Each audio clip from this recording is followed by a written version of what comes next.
नरेंद्र मोदी के युग ने सब कुछ बदल दिया है।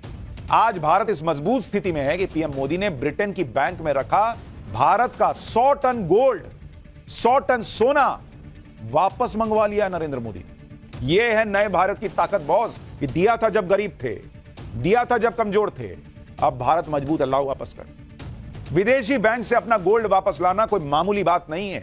इसके लिए देश की इकोनॉमी और देश के प्रधानमंत्री दोनों का मजबूत होना पहली शर्त है। इसके बारे में आपको आगे एक एक चीज विस्तार से बताऊंगा, लेकिन हर हिंदुस्तानी के लिए गर्व करने वाली खबर यह है कि भारत का 100 टन यानी 1 लाख किलो गोल्ड वापस भारत आ गया है। आज भारत की इकोनॉमी रॉकेट बनी हुई है। जीडीपी ग्रोथ 8% के पार है। पूरी दुनिया में भारत की जीडीपी की स्पीड पर हल्ला मचा हुआ है कि बॉस कैसे ये लोग कर रहे हैं, हम तो नहीं कर पा रहे। इस सब के बीच भारत का 100 टन गोल्ड वापस आ गया है। 100 टन गोल्ड वापस आने से भारत के खजाने में कितना फायदा होगा यह आगे बताऊंगा, लेकिन उससे पहले समझिए कि 100 टन गोल्ड किस तरह भारत आया है। दरअसल भारत का 400 टन से ज्यादा गोल्ड विदेशों की बैंक्स में जमा है।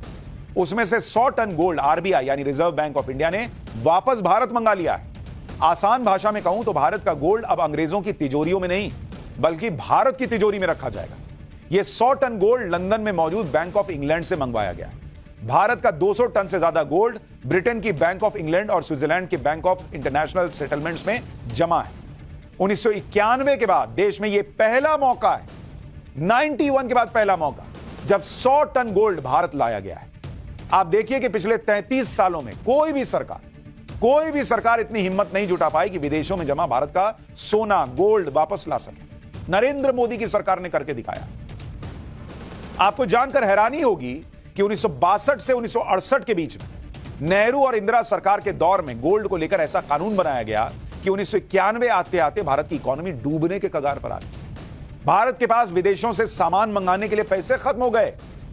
Thanks to Nehru ji, thanks to Indira ji, ऐसी इनकी पॉलिसीज रही। इसके बारे में आगे विस्तार से बताऊंगा, लेकिन उससे पहले आप यह समझिए कि 100 टन गोल्ड का भारत आना कितनी बड़ी जीत है और आज की तारीख में यह गोल्ड कितना कीमती है। जो सोना आया है बॉस, जरा समझिए, देश के लिए गर्व की बात है। आप जैसे कोई मिडिल क्लास आदमी है, वो घर का लोन चुका देता है, इतना कमाने लगता है, कंधे से लोन का कर्ज बोझ झाड़ देता है, ये गर्व की बात होती है उसकी। वैसे ही एक देश अपना सोना वापस ला सके, ये गर्व की बात है। कितना गोल्ड भारत लाया? गोल्ड लाया भारत 100 टन। 100 टन का मतलब कितना हुआ? इसका मतलब हुआ 1 लाख केजी, 1 लाख किलो। इतना सोना लाया है भारत। और गोल्ड की कीमत क्या है? गोल्ड की कीमत चल रही है 74 लाख रुपए पर केजी। 74 लाख रुपए पर केजी, यानी इसकी कुल कीमत, जितना गोल्ड आया है उसकी कुल कीमत कितनी है आपको पता है? 74,000 करोड़ रुपए। इतना सोना भारत अपना वापस ले आएगा। लाओ, दो मेरा पास सोना। ब्रिटेन से 100 टन सोना लाना कोई आसान काम नहीं था। इस निर्णय को लेने के लिए कई इंटरनेशनल प्रेशर से लेकर देश की अर्थव्यवस्था के उतार चढ़ाव को स्टडी किया गया। इसके अलावा सुरक्षा को लेकर कई ऐसे पहलू थे जिसमें रिस्क का फैक्टर बहुत ज्यादा था। जैसे ब्रिटेन से 100 टन गोल्ड भारत लाने के लिए दोनों देशों की सरकारों के बीच कई दौर की बातचीत हुई। भारत की तरफ से वित्त मंत्रालय और आरबीआई, जबकि ब्रिटेन के वित्त मंत्रालय और बैंक ऑफ इंग्लैंड के बीच कई मीटिंग्स हुई। दोनों देशों में सहमति बनने के बाद 100 टन गोल्ड के ट्रांसपोर्टेशन को लेकर कई महीनों तक प्लानिंग से लेकर एग्जीक्यूशन के कई पहलुओं को देखा गया। इसके लिए सबसे पहले गोल्ड को ट्रकों के जरिए लंदन के बैंक ऑफ इंग्लैंड से निकालकर एयरपोर्ट पहुंचाया गया। इसके बाद स्पेशल कार्गो एयरक्राफ्ट के जरिए भारत के 2 शहर मुंबई और नागपुर में यह 1 लाख किलो सोना आया।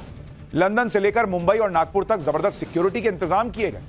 ऐसा बताया जा रहा है कि अब यह 100 टन गोल्ड ट्रकों के जरिए मुंबई के मिंट रोड पर रिजर्व बैंक ऑफिस और नागपुर में पहुंचा दिया गया है। आपको सुनकर अजीब लगेगा कि इस गोल्ड पर आरबीआई को कस्टम ड्यूटी से तो छूट मिल गई, लेकिन सरकार को जीएसटी चुकानी पड़ी है। दरअसल यह नियम है कि इंपोर्ट किए गए सामान पर जीएसटी देना अनिवार्य है। ऐसा माना जाता है कि घर में गोल्ड का भंडार होना आर्थिक स्थिति अच्छी होने का संकेत है। यही नियम देश पर भी लागू होता है। इस पर पीएम मोदी लगातार देश में गोल्ड का भंडार बढ़ाते जा रहे हैं। यही वजह है कि आज भारत दुनिया के टॉप 10 गोल्ड रिजर्व देशों में शामिल हो गया है। मार्च 2024 के अंत तक आरबीआई के पास करीब 882 टन गोल्ड का भंडार था। इसमें से करीब 414 टन गोल्ड विदेशों में जमा था, जबकि पिछले साल मार्च 2023 में गोल्ड का भंडार करीब